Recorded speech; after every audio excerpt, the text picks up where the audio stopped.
Hello student, स्वागत है हमारे अपने यूट्यूब चैनल पर। मैं अभिषेक मिश्रा और आ गया हूँ मैं लेकर एक नया वीडियो, जो कि ये वीडियो आपके लिए बहुत ही इंपॉर्टेंट होने वाला है, इसलिए वीडियो को एंड तक आप जरूर देखिएगा। आज हम लोग बात करने वाले हैं बैंकों के मर्जिंग के विषय में, यानी सिस्टम चल रहा है, यानी भारत में बैंकों का जो विलय हो रहा है उसके संबंध में हम कुछ डाटा लेकर आए हैं, जो कि आपके समक्ष दिखाई दे रहा होगा। इस डाटा को आप लोग कॉपी कर सकते हैं, पॉज करके फिर से देख सकते हैं। ये डाटा मैंने इसको लिख दिया है, अब मैं इसको समझाने का प्रयास करूँगा। देखिए, ये इम्पॉर्टेंट टॉपिक है। ये 9th क्लास से लेकर के बीकॉम एमकॉम, मतलब जहाँ तक आप कॉमन में पढ़ाई करेंगे सब में ये इम्पॉर्टेंट टॉपिक रहेगा। और हाँ, अलग से SRE स्टूडेंट तैयारी कर रहे हैं उन बच्चों के लिए, स्टूडेंट्स के लिए भी बहुत इंपॉर्टेंट टॉपिक है। ठीक है, इस वीडियो को सभी लोगों के लिए बहुत ही इंपॉर्टेंट वीडियो है, तो सभी लोग इसको अच्छे से भी सीरियस होकर के इसको देखें। देखिए, भारत में बैंकों का विलय, देखिए भारत में बैंकों का विलय क्यों हो रहा है और इसका अर्थ क्या है। भारत में बैंकों का विलय का सबसे पहले हम अर्थ समझेंगे। तो बैंकों के विलय का अर्थ होता है जब दो या दो से अधिक कंपनियां या बैंक आपस में मिलकर एक नई कंपनी का निर्माण करती हैं, एक नई बैंक का निर्माण करती हैं, उसे हम क्या कहते हैं, भारत बैंकों का विलय। ठीक है, अब भारत में बैंकों का विलय क्यों किया जाता है, ज़रा एग्जाम्पल दे देता हूँ। भारत में बैंकों का विलय मीन्स जैसे कह सकते हो कि ए कोई बैंक है और बी कोई बैंक है, इन दोनों बैंकों को मिला दिया जाए और एक सी बैंकों का निर्माण कर दिया जाए, तो ये होता है बैंकों का विलय। ठीक है, इसमें कम से कम दो पक्ष होना चाहिए, 2/3, कम से कम 2/3, तब बैंकों का विलय होता है, बैंक का विलय होता है। सेकंड बात आती है भारत में बैंकों का विलय क्यों किया गया और क्यों हो रहा है विलय। तो पहली बात मैं आपको बता दूं कि इंटरनेशनल लेवल पर फाइट करने के लिए, अंतर्राष्ट्रीय स्तर पर हम प्रतियोगिता करने में सक्षम हो जाएं, इसीलिए हम बैंकों का विलय करते हैं। मीन्स भारतीय रिजर्व बैंक के माध्यम से और भारत सरकार के माध्यम से बैंकों का विलय किया जाता है। ठीक है, अभी हाल ही में रिसेंटली आप लोगों ने देखा होगा कि कुछ बैंकों का विलय कर दिया गया, जो कि स्टार्टिंग पॉइंट में इंदिरा गांधी की सरकार जब 1961 के तहत 1960 के में आप लोगों को पता होगा इंदिरा गांधी जी ने कुछ बैंकों का राष्ट्रीयकरण कर दिया। यानी पहले तो बैंक बहुत सी थी, उनमें से कुछ बैंकों का राष्ट्रीयकरण कर दिया गया।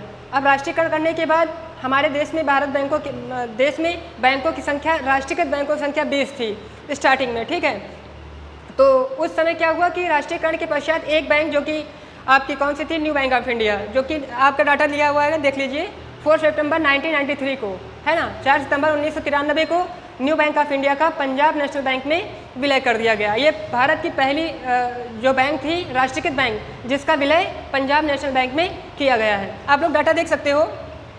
तो इस तरह से पहली बैंक का विलय जो किया गया है पंजाब नेशनल बैंक में। उसके बाद 2004 में भी ग्लोबल ट्रस्ट बैंक जो थी उसका विलय ओरिएंटल बैंक ऑफ कॉमर्स में कर दिया गया। और इस तरह से बैंकों का विलय लगातार होता रहा। कैसे कैसे हुआ है, तो पहली बैंक तो आपका न्यू बैंक ऑफ इंडिया का विलय जो है PNB में हुआ, एंड सेकंड आप देख सकते हो 2004 में, जो कि ग्लोबल ट्रस्ट बैंक का जो विलय था ओरिएंटल बैंक ऑफ कॉमर्स में कर दिया गया। एंड थर्ड आपकी बैंक आती है 1 अप्रैल 2019 को। रिसेंटली आप लोगों को पता होगा 2019 में अभी 1 अप्रैल 2019 को कौन सी, देना बैंक और विजया बैंक, दोनों बैंकों का विलय कर दिया गया। कहाँ किया गया, बैंक ऑफ बड़ौदा में कर दिया गया। अब यहाँ से क्वेश्चन बढ़िया उठ रहा है कि बैंक ऑफ बड़ौदा अब भारत की कौन सी नंबर की बैंक है जो कि बड़ी बैंक है कॉमर्शियल क्षेत्र में, तो ये थर्ड बैंक है। ठीक है, तीसरी बैंक है जो नंबर 1 पे चल रही है, यानी फर्स्ट आपकी SBI हो गई, ठीक है, and second PNB, and third आपका आता है बैंक ऑफ बड़ौदा। ये नया क्वेश्चन बनता है SSC वालों के लिए कि भारत में बैंकों के तीसरे श्रेणी में कौन सी बैंक आती है, तो बैंक ऑफ बड़ौदा आती है। तो बैंक ऑफ बड़ौदा में तीसरी नंबर की बैंक थी, यानी अब तीसरी नंबर की ये बैंक हो गई है। तो 1 अप्रैल 2019 को देना बैंक और विजया बैंक का विलय कर दिया गया था।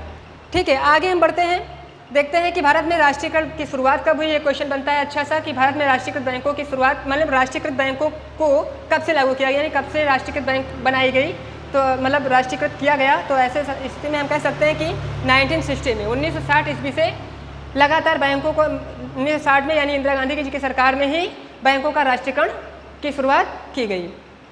चलिए देख लेते हैं और विलय क्या हुआ।